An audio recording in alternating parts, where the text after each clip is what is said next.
Setelah lulus SMA, enaknya kemana ya? Pilih kerja atau kuliah?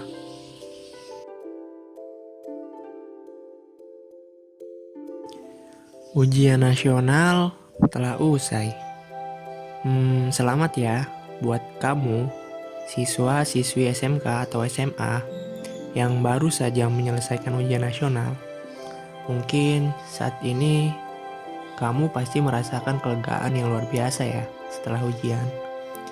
Tetapi juga ada dakdikduknya tuh, nunggu pengumuman hasil ujian. Nah, sembari kalian menunggu berita kelulusan, apa kamu sudah ada planning atau rencana setelah lulus sekolah nanti? Entah itu kalian mau kuliah atau entah kalian mau kerja. Apakah kalian sudah memutuskan pilihan kalian? Atau kamu saat ini masih bingung mau kemana setelah lulus sekolah? Bekerja atau kuliah, masing-masing memiliki kelebihan dan kekurangannya loh. Nah, agar kalian tidak bingung, simak gambaran perbedaan dari bekerja dan kuliah yang mungkin bisa kamu jadikan referensi dalam membuat keputusan. Nah, kita bahas untuk gambaran kerja dulu ya. Yang pertama, sudah pasti memiliki penghasilan sendiri. Namun sayangnya, kisaran gaji untuk lulusan SMA atau SMK itu masih terbatas dan nilainya itu lebih kecil ketimbang lulusan S1. Untuk saat ini, kisaran gaji UMR lulusan SMA atau SMK adalah sekitar 2 juta hingga 2,8 juta. Sedangkan untuk lulusan S1, gaji UMR yang diterima itu diperoleh angka 3,3 juta. Kedua, mandiri secara keuangan. Karena sudah bekerja dan menerima gaji, kamu bebas mengatur keuangan pribadimu, semisal menggunakan gaji untuk biaya hidup, menabung, dan kebutuhan lainnya. Ketiga, jenis profesi terbatas. Tidak banyak loh pilihan posisi untuk lowongan pekerjaan yang dipercayakan kepada para lulusan SMA atau SMK. Keempat, jenjang karir tidak sebaik lulusan S1. Nah, faktanya, persaingan di dunia kerja itu semakin ketat. Jika kamu hanya mengandalkan ijazah SMK atau SMA, maka jenjang karir yang kamu dapatkan itu cenderung stuck dan sulit mengalami kenaikan. Nah, sekarang kita bahas untuk gambaran kuliah. Yang pertama, sudah pasti menambah beban pengeluaran. Yang kedua, masih bergantung kepada orang tua. Nah, umumnya jika kamu kuliah tidak ada penghasilan sendiri, otomatis kamu masih bergantung dari uang saku bulanan dari orang tua untuk biaya hidup dan kuliah. Yang ketiga, peluang profesi terbuka lebar. Nah, ketika kamu kuliah dan memilih jurusan yang kamu ingin pelajari, setelah lulus, kamu memiliki kesempatan lebih besar untuk bekerja di bidang yang sama atau lintas bidang.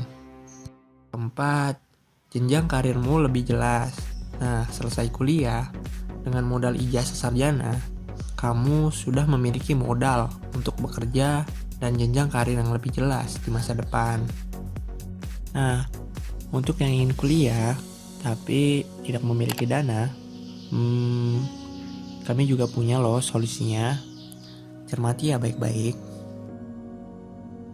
Seperti dilansir dari cermati.com, saat ini dana yang dibutuhkan untuk kuliah memang tidak sedikit. Namun bukan berarti jika ada dana, lo tidak bisa kuliah. Nah, berikut ini tips yang bisa dipertimbangkan dan dipraktikkan buat kamu yang ingin kuliah tapi masih bingung nih dananya dari mana. Yang pertama, bekerja sambil kuliah. Jika memang ingin kuliah tanpa ingin membebani orang tua, kamu bisa mengatasinya dengan kuliah sambil bekerja. Jika memang masih ragu untuk memulainya, berikut beberapa tipe cermat kuliah sambil bekerja. Pilih pekerjaan yang waktunya cukup fleksibel, sehingga waktu kuliah sama bekerja tidak bertabrakan dan akhirnya menyusahkan diri sendiri, seperti bekerja secara part-time atau menjadi freelance. Jika tidak sanggup mengikuti kelas perkuliahan jam reguler, kamu bisa memilih kelas untuk karyawan agar bisa lebih mudah mengatur waktu antara bekerja dan kuliah. Kemudian, upayakan pilih jurusan sesuai dengan pekerjaan yang sedang ditekuni, sehingga bisa membantu dalam meningkatkan karir. Kemudian, selalu sisihkan setidaknya 40% dari gaji untuk dikumpulkan sebagai dana untuk kebutuhan kuliah, baik untuk membayar uang semester atau untuk kebutuhan lainnya. Kedua, manfaatkan pinjaman pendidikan. Nah, terdapat beberapa bank yang memang menyediakan pinjaman untuk dana pendidikan.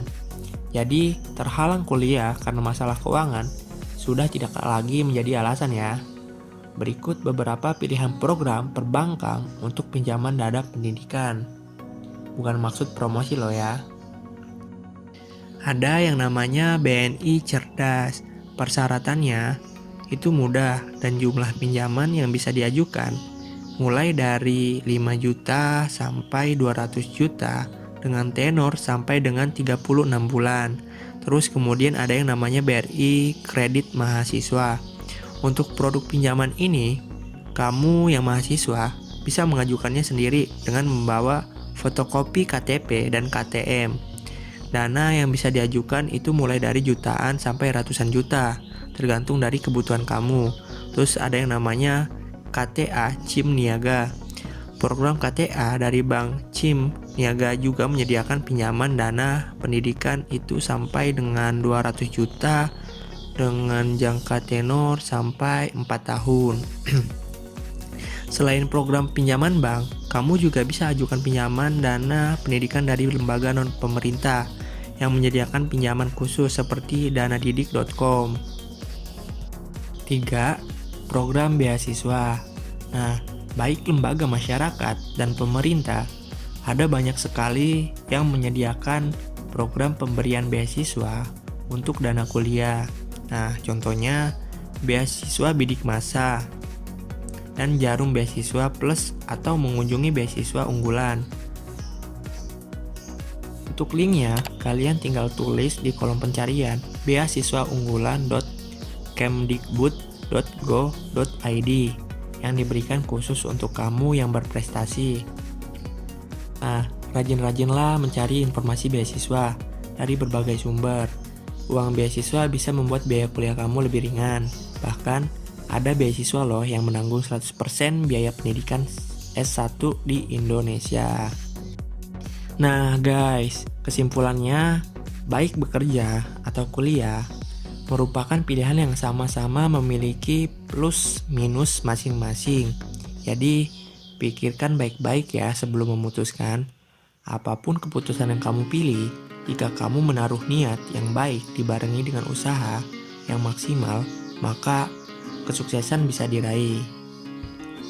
Nah, itu aja guys, gambaran dari perbedaan antara kuliah dan bekerja yang dirangkum dari cermati.com. Nah, buat kamu yang belum subscribe, buruan subscribe dan dukung terus Jedar Studio. Oke, thank you for watching.